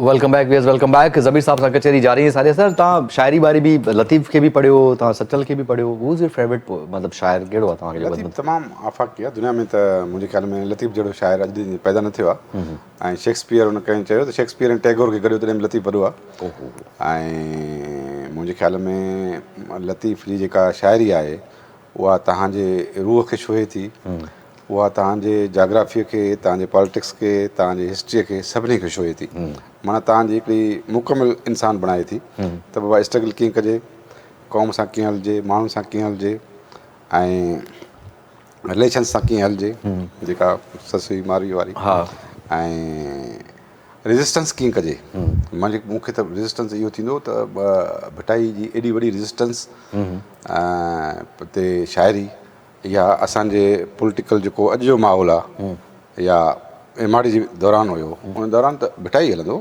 या सिंध जी जेका बि रेज़िस्टेंस थी आहे भिटाई जी पोइट्री या अयाज़ जी पोइट्री थी आहे त मुंहिंजे ख्याल में जीअं उमिरि जी क़ैदी मारवी त उनखे मारवीअ खे उमिरि थो चए त तूं उथ मुंहुं धो हार सिंगार कर त मारवी थी चएसि त मुंहुं मुंहिंजो सूमरा मेरो ई मर होए मतां मारूं चोए तो धोतो छो दोराणनि में माने मुंहिंजो बेरो ई हुजे ऐं तोसां न ठहंदसि ऐं मतां मारूं मूंखे मेणो ॾेई विझनि गैरनि में जेको आहे छो एॾी माना अहिड़े नमूने सां पंहिंजो सिंध जी जेका रेज़िस्टेंस आहे पंहिंजे राइट्स लाइ शुरू खां वठी माना असीं सुतती जेको आहे सो जॾहिं नेपियर असां ते कब्ज़ो कयो 1843 में, हा त असीं 1847 में असीं बॉम्बे जी वन यूनिट में हुयासीं। बिल्कुलु बॉम्बे जे वन यूनिट में असां 9 साल रहियासीं। 9 हीउ पोयों वन यूनिट त 15 सालनि जो, हा पर बॉम्बे जे वन यूनिट में 9 साल रहियासीं। असांजी जेका सोशल ऐं पॉलिटिकल डेवलपमेंट आहे उहा ॾाढी मुतासिर थी, छो त मैट्रिक जो बोर्ड बि हुते हूंदो। हा मैट्रिक बोर्ड बि हूंदो त बिल्कुलु। उहा जेको सिंध हुई ऐं सिंध उन में बि एंटी वन यूनिट जेको आहे सो मूवमेंट हली, उन में बि रेजिस्टेंस हली। उन खां पोइ वरी 55 खां पोइ सिंध जे वहदत खे ख़तमु कयो वियो। पहिरियों नेपियर अंग्रेज़नि ख़तमु कयो, पोइ वरी जेको आहे सो इहो इस्कंदर मिर्ज़ा आयो, उन ख़तमु कयो। राइट।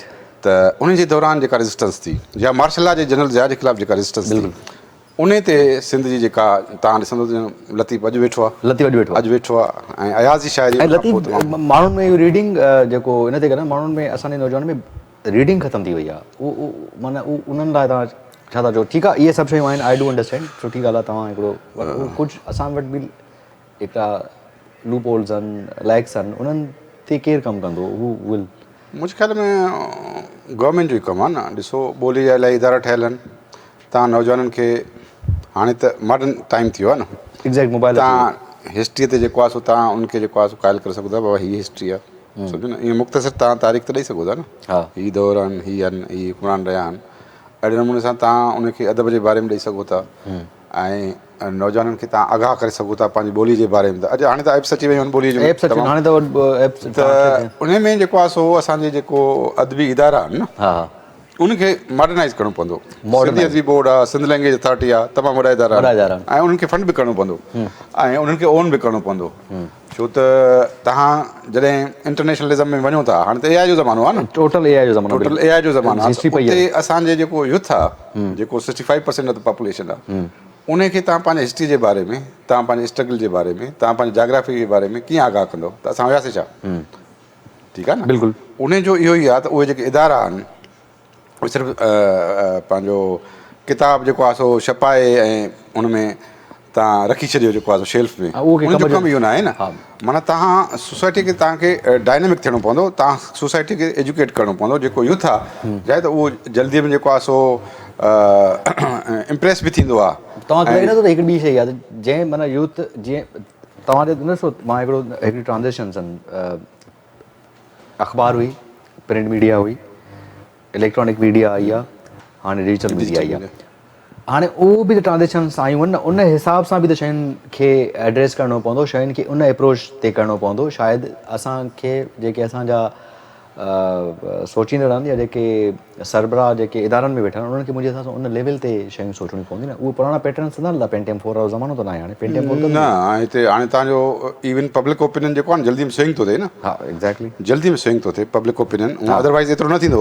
हाणे तव्हां अख़बार पढ़ो, पोइ उन ते सोचो, पोइ जेको आहे तव्हां पब्लिक ठाहियो, ओपिनियन ठाहियो। हाणे त तव्हां जेको आहे सो थोरो विदिन सेकेंड्स तव्हां एक्स ते, फेसबुक ते, ट्विटर ते, इन ते एक्स ते, या ॿियनि चैनल ते, व्हाट्सअप ते, जेका इन सां इन जो पॉज़िटिव एस्पेक्ट तमामु घणो आहे, जो माण्हू जेको आहे सो कनेक्टिविटी में जल्दी में था अचनि, जल्दी कनेक्ट। ऐं ॿियो इन जो नेगेटिव बि आहे त फेक न्यूज़ बि घणी आहे तमामु। ऐं फेक न्यूज़ बि इहो आहे, ॿियो इहो पंहिंजो डिसइंफॉर्मेशन घणी आहे।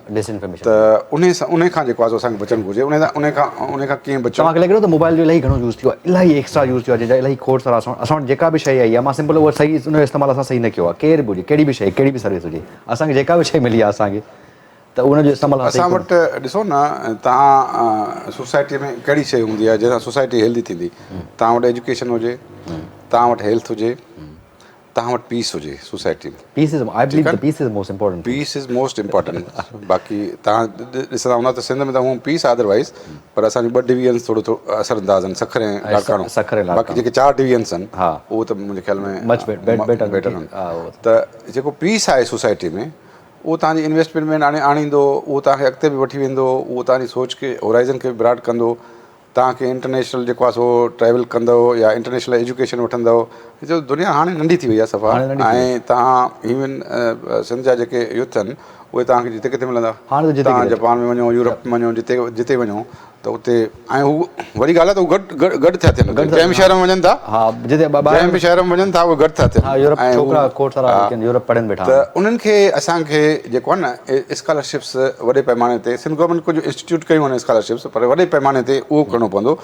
त उतां असांखे फैकल्टीज़ ठाहिणी पवंदियूं त असांजा यूथ वञनि वरी वापसि बि अचनि, माना उनखे अहिड़ो इंसेंटिव हुजे। असां वटि अची जेको आहे सो यूनिवर्सिटीज़ में या कॉलेजिस में असांखे कॉलेज खे बि यूनिवर्सिटी लेवल ते आणणो पवंदो। इवन जेके कॉलेजिस आहिनि न उनखे बि यूनिवर्सिटी लेवल ते आणणो पवंदो। ऐं एजुकेशन थ्रू आउट जेको आहे सो यूनिवर्सल, माना को बि जेको आहे सो एजुकेशन खां बचे न, अहिड़ी सोसाइटी अचणी पवंदी, अहिड़ो समाज ॾियणो पवंदो जंहिंमें तव्हां पंहिंजे कल्चर खे, लैंग्वेज खे जेको आहे सो एंटरटेन करे इंजॉय करे सघो ऐं पंहिंजे जेको आहे सो जेका ओरिजिनल तव्हांजी लाइफ आहे उनखे इंजॉय कयो। This is the nations essence. अच्छा नेशनल त मतिलबु तव्हांखे लॻे थो इहे शयूं अॻिते हली थींदियूं? लेकिन सिंपल पुछां, माने पॉलिटिकल आंसर नथो वठां, को पॉलिटिकल नथो चवां त कंहिं ते थियो न थियो।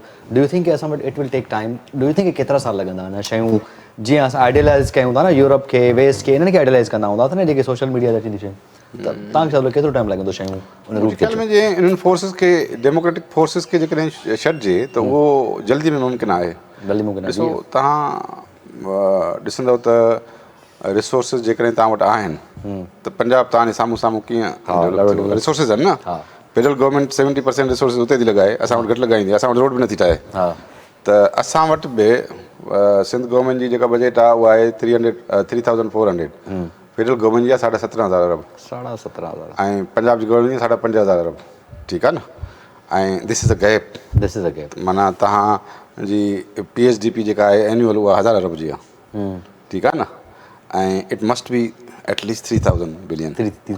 त तव्हां जेको आहे सो सॼे इंफ्रास्ट्रक्चर खे, स्कूलनि जी इंफ्रास्ट्रक्चर सॼी, स्कूलनि जी, हेल्थ सेंटर्स जी, तव्हांजी रोडनि जी सॼी नई हुजे ऐं माना माण्हू एतिरो फैसिलिटेट हुजनि, उनजी मूवमेंट फैसिलिटेट हुजे। बेसिकली तव्हांजी मूवमेंट आहे न, तव्हां सखर मां 4 कलाकनि में जेको आहे तव्हां कराची पहुची वञो न। इहा मूवमेंट इहा ॾाढी मज़ेदार। This is what I want. Freedom of movement is a fundamental right. हा ऐं तव्हां उनखे रिस्ट्रिक्ट कयो था। जॾहिं तव्हां आमद रफ़्त जा ज़रिया नथा ठाहियो त माना स्टेट उनखे रिस्ट्रिक्ट थी करे, ऐं असां वटि उहा रिस्ट्रिक्ट रही आहे। तव्हां लाड़कोड़े खां जेकॾहिं सिधो रोड ठाहियो न, सेवण खां सिधो अचे त सिधो रस्तो आहे, त तव्हां लाड़काणे में 3 कलाकनि में पहुची सघो था कराची। त माना असांजी जेका फ्रीडम ऑफ मूवमेंट आहे न ख़ासि तौर ते, उहा बि जेको आहे सो रिस्ट्रिक्टेड आहे। उनजे करे उहो गवर्नमेंट जेको आहे सो उनखे स्टेट जी ज़िम्मेवारी आहे त उनखे वधाए नेटवर्क खे, एजुकेशन, हेल्थ ऐं कल्चरल लाइफ, लैंग्वेज, तव्हांजी लाइफ इन ते। तव्हां इहे इशूज़ खणंदा आहियो जॾहिं तव्हां वेंदा आहियो हिननि खां सभिनी पाण? बिल्कुलु असां त खणंदा ई आहियूं त बाबा मॉडर्न सोसाइटी छा खे थो चइजे, जंहिंमें माण्हू पंहिंजी जेको आहे सो जेका कल्चरल लाइफ आहे, जेका पॉलिटिकल लाइफ आहे, उनखे इंजॉय करे न। ऐं तव्हां टीवीअ ते जेको आहे सॼो ॾींहुं जेको आहे सो जुडिशरी जी ख़बर अचे, नैब जी ख़बर अचे, FI जी ख़बर अचे, दुनिया में किथे थींदो आहे? सिविल सोसाइटी जी ख़बर ईंदी आहे न त बाबा इशूज़ ही आहिनि, असां वटि इशूज़ डिफरेंट आहिनि न। इहो तॾहिं थींदो जॾहिं डेमोक्रेसी वधीक स्ट्रांग थींदी। डेमोक्रेसी जॾहिं कमज़ोर थींदी आहे न त पोइ तव्हां वटि करप्शन बि थींदी, पोइ तव्हां वटि सभु कुझु थींदो आहे। बिल्कुलु। ईअं पुछां थी तव्हां केतिरा परसेंट पंहिंजा अचीव थी विया? लेट्स टॉक अबाउट तव्हां केतिरा परसेंट अची वियो तव्हां पंहिंजे गोल्स में, शयुनि में, तव्हां पंहिंजो मौक़िफ़, तव्हां पंहिंजी शयुनि में केतिरा परसेंट तव्हांखे लॻे थो तव्हां? मुंहिंजे ख़्याल में मुश्किलातूं तव्हांखे बि हूंदियूं ऐं मुश्किलातूं रहियूं हूंदियूं, प्रॉब्लम्स हूंदा, तव्हांजी ॻाल्हि को मंदो हूंदो, को न मंदो हूंदो। प्रॉब्लम्स त ॾिसो, they are natural part of life. पर जेकॾहिं तव्हां उन्हनि प्रॉब्लम्स खे जेको आहे सो ओवरकम कयो ऐं तव्हांजो माइंड पॉज़िटिव हुजे त ठीकु आहे, प्रॉब्लम्स ईंदा वेंदा त पोइ त इशू कोन्हे। पर जेकॾहिं तव्हां रादर चैलेंजिस तव्हां चओ, सोसाइटीअ में हर माण्हू खे चैलेंजिस आहिनि। जेको स्टूडेंट जेको आहे सो अचे थो ऐं उहो अनसर्टेन आहे उनजो फ्यूचर, ऐं रियासत उनखे जेको आहे सो हिमथाए नथी त बाबा तूं छा थींदे। जीअं हू सोचे सघे त बाक़ी मूंखे टीचर थियणो आहे, मूंखे जेको आहे थियणो आहे, वाट एवर, त माना हुनखे एतिरियूं सहूलियतूं हुजनि जो हू उन गोल खे जेको आहे सो माना हुनजा ख्वाब जेको आहे सो साबित थी सघे। बिल्कुलु। पर तव्हांजे इंडिविजुअल तव्हां सां प्रॉब्लम थींदा नी? मतिलबु let's suppose now you are the part, like part कयो त कंहिं तव्हां यू पार्ट ऑफ द हिकिड़ी पॉलिटिकल पार्टी, त कॾहिं कॾहिं तव्हांजो मौक़िफ़ न बि ॿुधो वेंदो हूंदो न? कॾहिं कॾहिं तव्हांजे मौक़िफ़ खे उहा स्पेस या उहा जॻह या उहा शइ न मिलंदी हूंदी। तव्हांखे कॾहिं कॾहिं फील थींदो जेको मां सोचां थो, जीअं मां सम्झां थो, शायदि हू नथा सम्झे, हिकिड़ो अंडरस्टैंडिंग जो गैप हूंदो आहे न, त उन्हनि में बि तव्हांजा इंडिविजुअल चैलेंजिस हूंदा आहिनि पंहिंजे लाइ? इंडिविजुअल जिते किथे हूंदा आहिनि, राइट। पर तव्हांखे you have to be democratic. त जेको तव्हांखे पार्टी चए या जेको तव्हांखे मेजॉरिटी चए, भली तव्हांजो ओपिनियन त पोइ माइनॉरिटी वारो थी वियो न। हा, but you have to be there. You have to be. ईअं न तव्हांजो जेको आहे सो ओपिनियन मूंखां डिफरेंट हुजे त मां उतां जेको आहे सो तव्हां ते कुर्सी खणा। सम्झो न या दिस इज ओपिनियन डिफरेंस थी सघे थो तव्हांजो ओपिनियन जॾहिं डिफरेंस थिए त माना इहो हर पार्टी में हूंदो आहे मतिलबु मां सिर्फ़ु पुछणु इन करे थो चाहियां त जेकॾहिं कुझु माण्हू तव्हांखे आइडियलाइज़ कंदा आहिनि किन खोड़ सारनि छोकिरा जेके लॉ में हूंदा या बैरिस्टर्स हूंदा या एडवोकेट हूंदा उनजो आइडियलाइज़ हूंदो they want to do they become यार असां ज़मीर साहब आहे घणो त उन्हनि जे हवाले खां मां हिकिड़ी मोटिवेशन जे हवाले खां हिकिड़ी पुछणु पियो चाहियां हिते तव्हांजो एटीट्यूड आहे ठीकु आहे त मां हमेशह पॉज़िटिव हूंदो आहियां मां शयुनि जे बारे में कॉन्सेप्ट तव्हां ॾाढा क्लियर बिग बस शुरू खां अचे थी वञे तव्हांखे कॉन्सेप्ट क्लियर आहिनि शयुनि बारे पर तव्हांखे बि त इंडिविजुअल चैलेंजिस हूंदा इट्स ऑल अबाउट यू जेको शो आहे चैलेंजिस त डिफरेंट हूंदा आहिनि त तव्हांजो सोसाइटी में तव्हांखे फाइनेंशियल चैलेंजिस बि ईंदा आहिनि तव्हांखे एकेडमिक चैलेंजिस ईंदा त बाबा मां हिन इंस्टीट्यूशन में वञा त मां ईअं कयां मां ग़लति इंस्टीट्यूशन में अची वियुसि ऐं स्टूडेंट जो त हिकिड़ो कैरियर पाथ आहे न उहो जेसिताईं चार्टेड न आहे न तव्हांजो ऐं U must be clear concept तव्हां शुरू में क्लियर कयो त मूंखे करिणो छा आहे ऐं उनखां पोइ जेकॾहिं तव्हां उन ते स्टडी आहियो तव्हां उन में जेको आहे सो कंटिन्यूसली चार्टर करे सघो था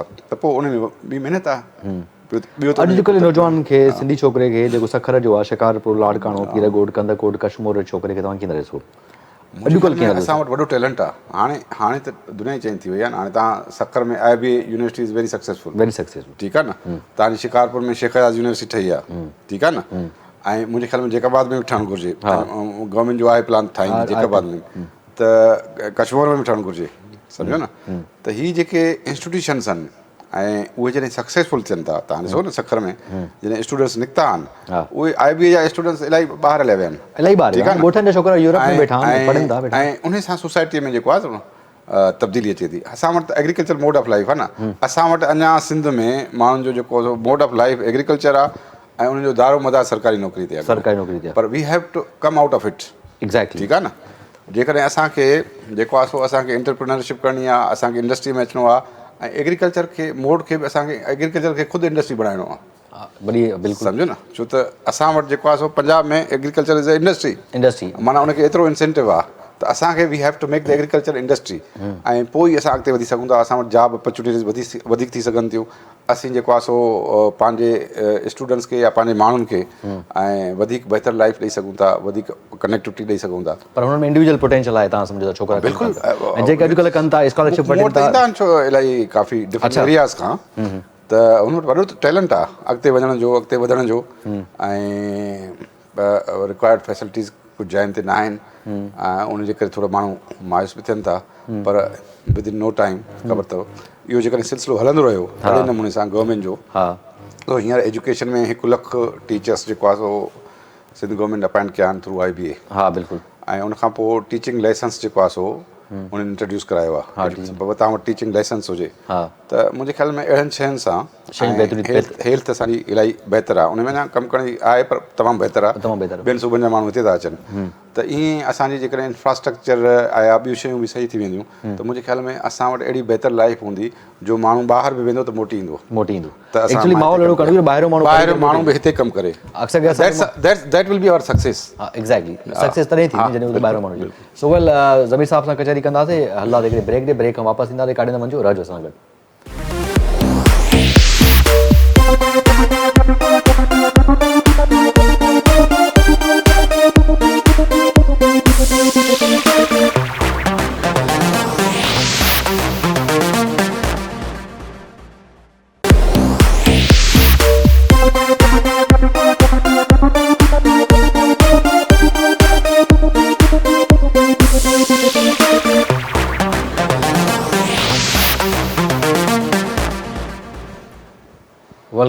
वेलकम बैक ज़मीर साहब ॿियो कीअं पियो ज़िंदगी गुज़रे तव्हांजी सही house your things first class ऐं कुझु हूंदियूं न पर्सनल शयूं माण्हू वेंदो आहे त व्हाट आई डिड तव्हां अॻु में ॻाल्हि कई मां सेटिस्फाई आहियां I did do you think you make mistakes ग़लतियूं कयूं तव्हां ग़लतियूं हर माण्हू कंदो आहे बट इंडिविजुअली तव्हां individually are you successful can I ask you I am successful how about your relationship with your father बाबा सां रिलेशनशिप तमामु सुठी रिलेशनशिप हुई तमामु सुठी रिलेशनशिप पेरेंट्स सां सुठी रिलेशनशिप ऐं पंहिंजो घर सां सुठी relationship this is the basic nursery न तव्हां घर जेको आहे बिकॉज़ मां इहो इन करे पुछां थो त डबल फ्रेम मां इन करे पुछां थो जस्ट टू अंडरस्टैंड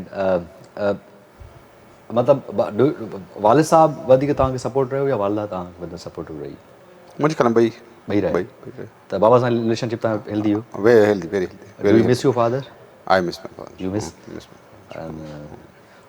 बाबा छा चाहींदो तव्हां वट डू वांट जेको आहे उहो ई थियो या उहो ई मतिलबु जीअं मां वेंदो हुउसि अॻिते त उहो ख़ुशि थींदो त बाबा हे थी वियो आहे ऐं तव्हां वॉट जेको आहे सो मोटिवेट्स यू तव्हां कहिड़ी शइ मतिलबु मोटिवेट कंदी हुई तव्हांखे खोड़ सारा माण्हू ॾिसो मोटिवेट तव्हांखे जेको आहे सो उते जेको ॻोठ जो माहौल हूंदो आहे त तव्हां उतां निकिरो था तव्हां वरी शहर में अचो था ॾिसो त हिते डिफरेंट आहे त तव्हां चवंदा आहियो त आउं ॻोठ खां राइज़ थियां त जीअं जेको आहे सो आउं पंहिंजो कंहिं फील्ड में नालो पैदा कयां this is the challenge basically do you think माण्हुनि जा रवैया बि चेंज थींदा आहिनि माण्हुनि जी पोज़ीशन स्टेटस चेंज थींदो बिल्कुलु चेंज थींदा आहिनि रातो राति चेंज थी वेंदा आहिनि त तव्हां इहो असां वारी सोसाइटी जेको आहे न उहो कांस्टेंट जेको आहे सो हुन में हूंदी आहे फ्लैक्स में व्हाट डू वांट टू से त तव्हां जॾहिं कंहिं उहिदे ते हूंदा आहियो हा त माण्हुनि जा रवैया चेंज थींदा आहिनि ऐं पर इट्स सोसाइटी न तव्हां हुनखे एक्सेप्ट करिणो पवंदो आहे त बाबा ईअं हूंदो आहे जेकॾहिं तव्हां इहो सम्झंदव ज़हन में त ईअं हूंदो आहे ईअं थींदो आहे then you are satisfied otherwise you will be मतिलबु की तव्हां अफेक्ट थींदव पोइ चवंदव त यार ईअं छो थो थिए पर तव्हां इहा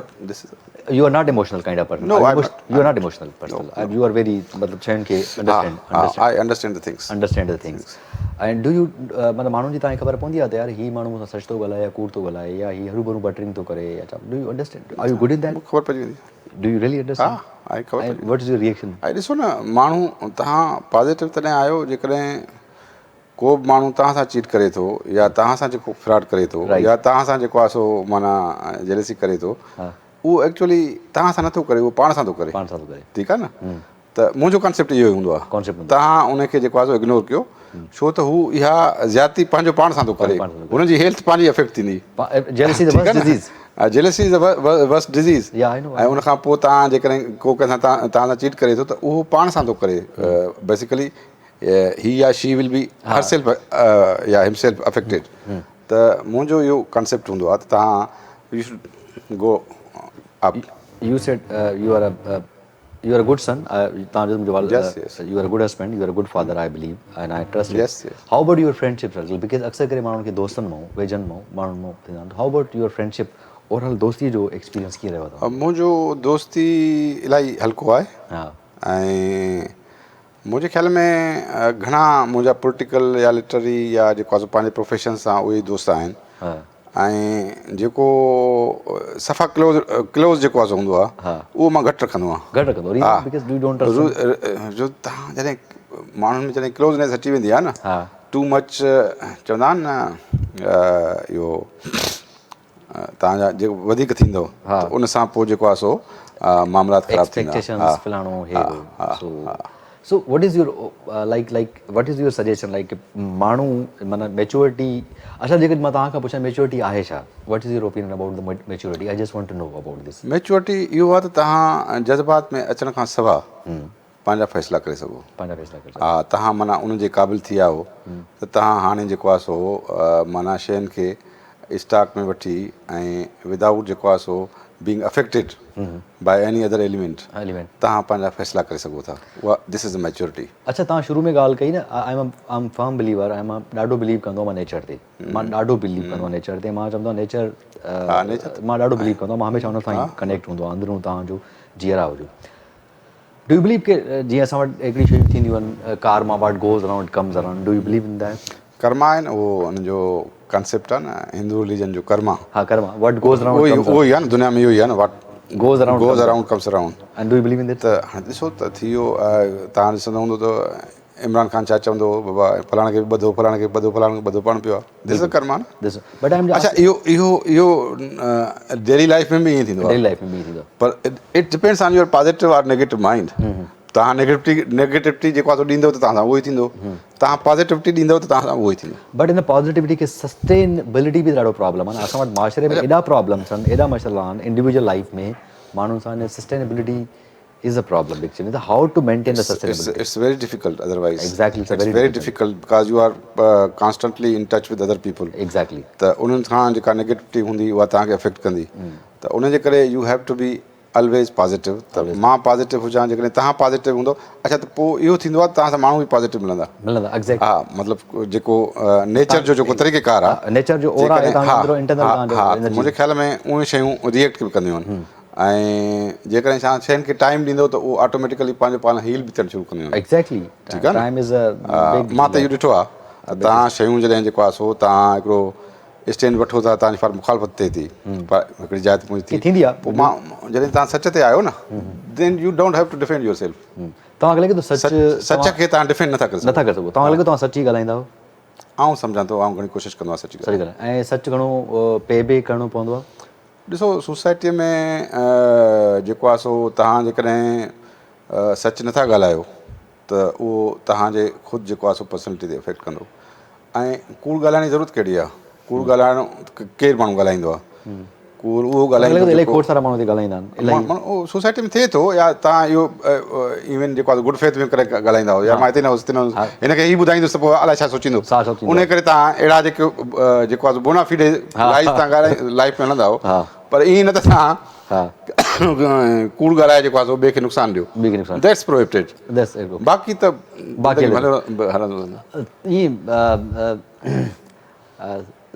पुछां जेकॾहिं ज़मीर साहिबु ज़माने सां हलियो या ज़माने ज़मीर साहिब खे हलायो न मां ज़माने सां हलंदो आहियां ॾिसो ज़माने सां तव्हांखे हलणो पवंदो आहे ज़मानो जेकॾहिं तव्हां ते अफेक्ट थी वञे त पोइ तव्हांजी पर्सनैलिटी त न रहंदी you have to be active ऐं तव्हांखे ज़माने खे हलाइणु घुरिजे ऐं तव्हांजी पंहिंजी जेका सोच आहे फॉर एग्ज़ाम्पल जेको आहे सो मां चवां थो त हे हीअं शइ थियणु घुरिजे ऐं उहो जेको आहे सो कंहिं पॉपुलर नोशन जे ख़िलाफ़ु आहे त तव्हां उन ते बीह रहो न त बाबा मां हीअं थो सोचां भली जेको आहे सो ओपिनियन माण्हुनि जो कहिड़ो बि हुजे ठीकु आहे न मां हीअं थो सचां ऐं उन ते बीह रहंदो आहियां बिल्कुलु तव्हां वेंदा पर हिकिड़ी चवणी बि आहे तव्हांखे पुछो तव्हां ज़िंदगी पंहिंजी मर्ज़ी सां गुज़ारी आहे न मां पंहिंजी मर्ज़ी सां गुज़ारी ऐं चवंदा आहिनि ज़िंदगी जेको माण्हू पंहिंजी मर्ज़ी सां गुज़ारींदो उहो पे ज़रूरु कंदो आहे कंहिं न कंहिं फॉर्म में ज़रूरु पे कंदो हूंदो डू यू थिंक तव्हां ज़िंदगी पे कयो ॾिसो ऐं पे कई हूंदी से उन में को न आहे पर मां नथो सम्झां त जेको आहे सो तव्हां जेकॾहिं स्ट्रेट फॉरवर्ड आहियो ऐं लाइफ में ऐं तव्हां स्टडी आहियो त तव्हांखे हरू भरू पे करिणो पवंदो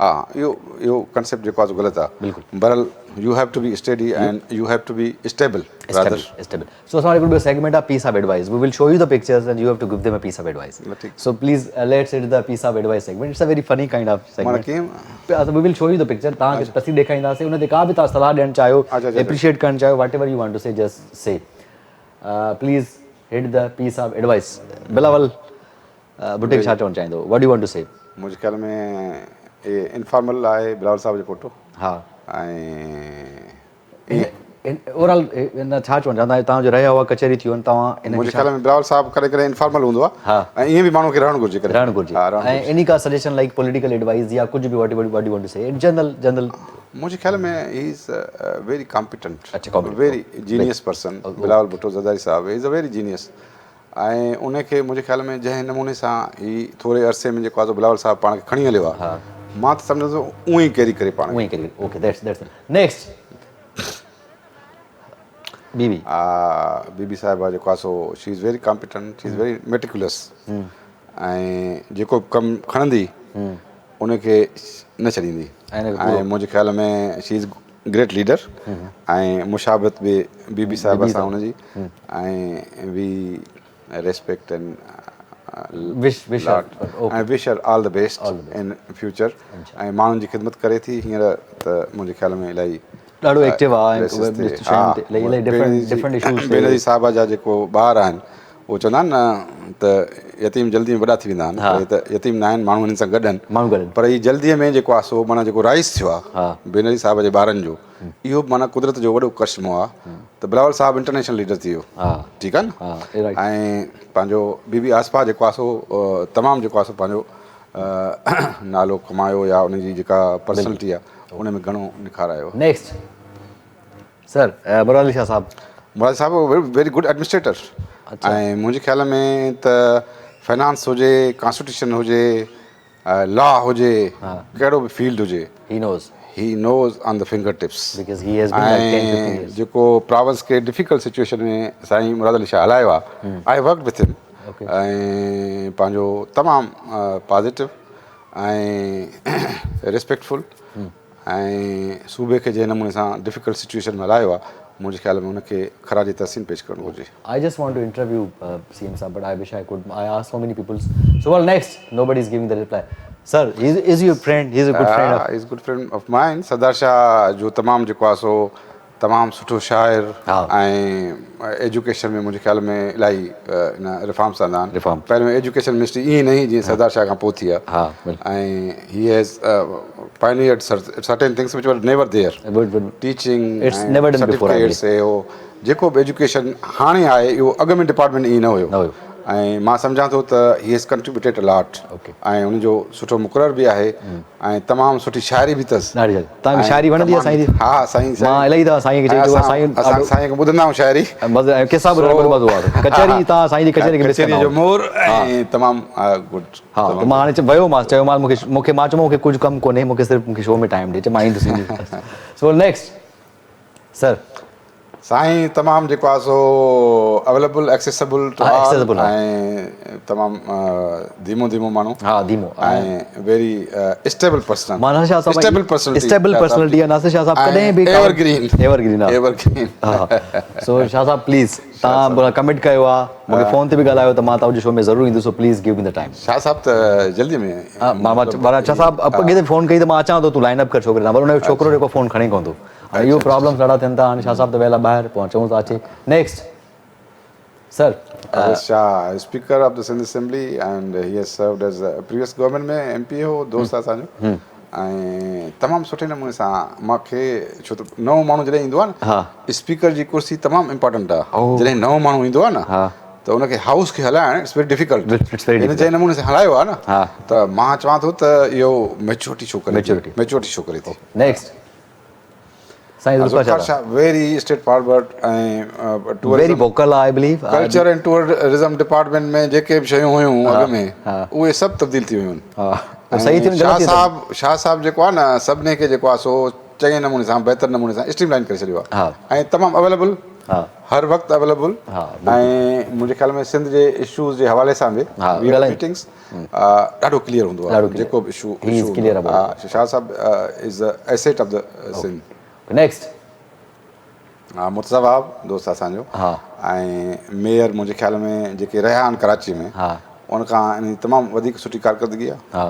ऐं मुंहिंजे ख़्याल में जेको हिन थोरे अरसे में डिलीवर कयो आहे, छो त Karachi is a very difficult city. Exactly. ऐं it's multi ethnic. It has terrorism issues, law and order issues.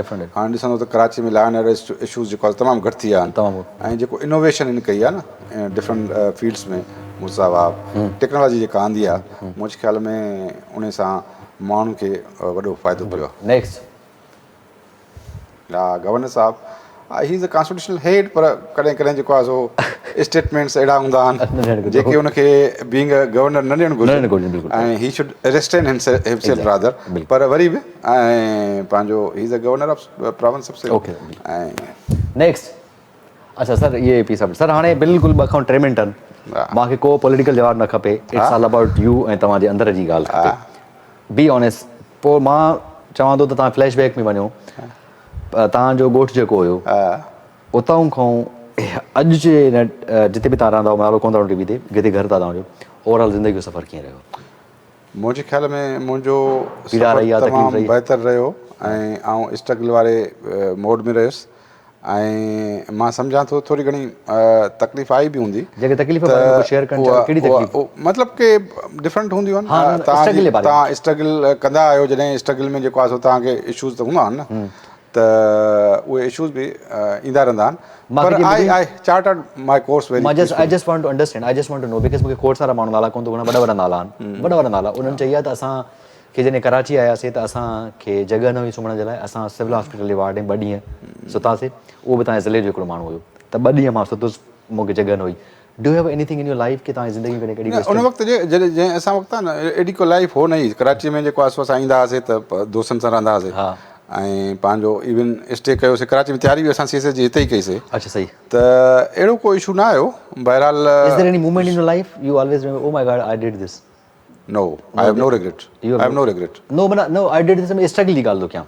इन का स्ट्रगल जो को किसो, को वाक़ियो यादि आहे जॾहिं तव्हां सोचो जे कॾहिं इम्तिहान में, कॾहिं ट्रेवलिंग में, कॾहिं कहिड़ी बि? हा, ईअं त काफ़ी रहिया। मां जॾहिं कमीशन में इम्तिहान ॾियणु वञा पियो, त मुंहिंजी दिलि न पई चए त मां छॾेसि यार, बुखार हो मूंखे ॾाढो। आई वॉज टेरिबली इन फीवर। त मां चयो यार छॾेसि, भला नथो वञा। त पोइ वरी दोस्त हिकिड़ो चयो, उहो मूंखे वठी आयो। उहो वठी आयो, मां इंटरव्यू ॾिनो त आई बिकेम SDM। ओके त पोइ इहे शयूं थींदियूं आहिनि लाइफ में, इहे शयूं थींदियूं। अच्छा, जेकॾहिं मां तव्हांखे पुछां, जेकॾहिं तव्हांजी पूरी ज़िंदगीअ ते किताब लिखियो वञे त किताब जो टाइटल छा हूंदो? किताब जो टाइटल जेको आहे सो थी सघे थो जदोजहद। जदोजहद। अहिड़ी का पोइट्री, अहिड़ी का शाइरी आहे जेका तव्हांखे लॻंदो हुजे त तव्हां सां रिज़ेम्बल कंदी हुजे, तव्हांजी नेचर सां, तव्हां ते अहिड़ी का पोइट्री शाइरी आहे ॿुधाईंदो जेका तव्हां ते रिज़ेम्बल कंदी हुजे, जॾहिं ॿुधंदा हुजो, जॾहिं पढ़ंदा हुजो त लॻंदो हुजे यार हे त मुंहिंजे मथां आहे? देखो, जॾहिं चैलेंजिस ईंदा आहिनि त पोइ माना शाइरी तव्हांखे यादि ईंदी आहे न। त मां जीअं बिटाई शेर आहे, मूंखे मूं पिरनि ॿधी विधो ॿार में, उभो ईअं चवनि मथां पांध पिसाई। ठीकु आहे न, चैलेंज में विझी पोइ माण्हू चवंदा आहिनि त दोस्त चवंदा आहिनि त बाबा हाणे पांध न पिसाइजांइ। त उहो मूंखे हूंदो आहे त जेको आहे सो माण्हू किथे बि जॾहिं हुजे या किथे बि जेको आहे सो सिंध जी या पंहिंजे माण्हुनि जी नुमाइंदगी करे त पंहिंजो पांध न पिसाए। पांध न पिसाए। Very good. Are you good friend? I am very good friend. I am very good friend. You are a very good friend. I take care of my friends. You always try. I always try.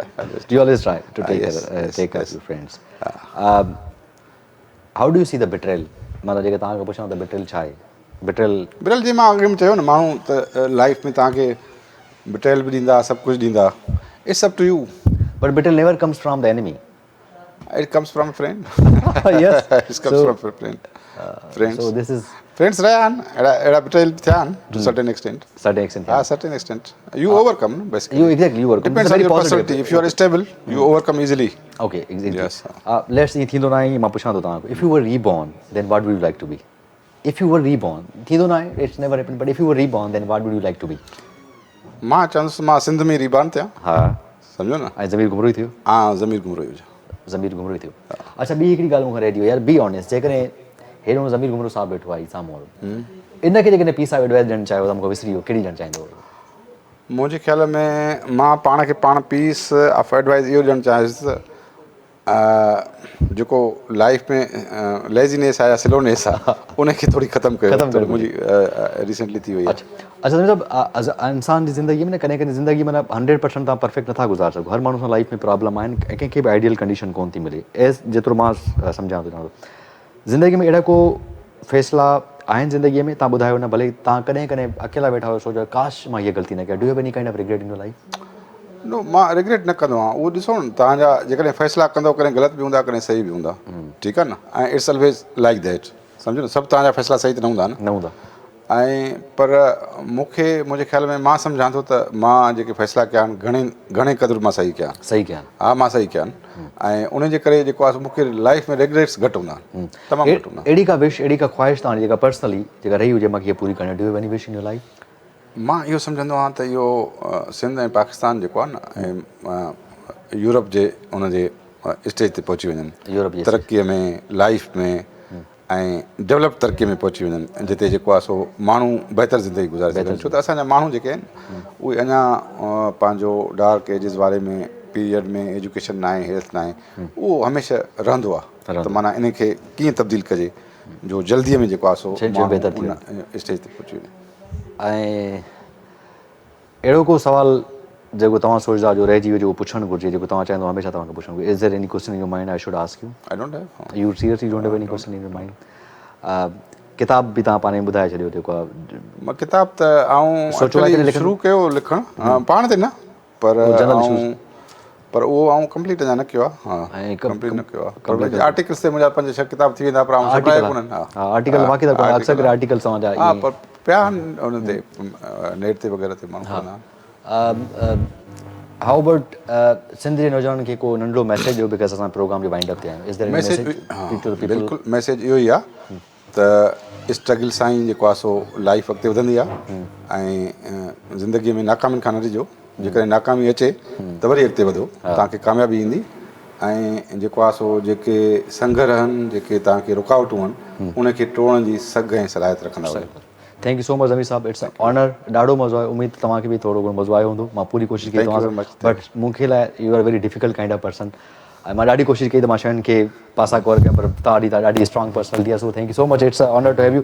So well guys, Zameer Ghumro sahab barrister Zameer Ghumro sahab सां senator ज़मीर घुमरे साहब सां कचहरी थी ऐं feel ईअं थियो हिकिड़ी कचहरी थी हाल वाल थियो मज़ो त मां कोशिशि कई कैजुअल कचहरी कयां उनजी ज़िंदगी जे सफ़र में कुझु न कुझु मां थोरो घणो मवाद हासिलु कयां ऐं तव्हांखे ॿुधायां जीअं कम से कम तव्हांखे मोटिवेशन इंस्पिरेशन मिले इंशाल्लाह वरी नेक्स्ट वीक कंहिं नए गेस्ट सां मिलंदा तेसिताईं खोड़ सारो ख़्यालु रखिजो अल्लाह निगहबान।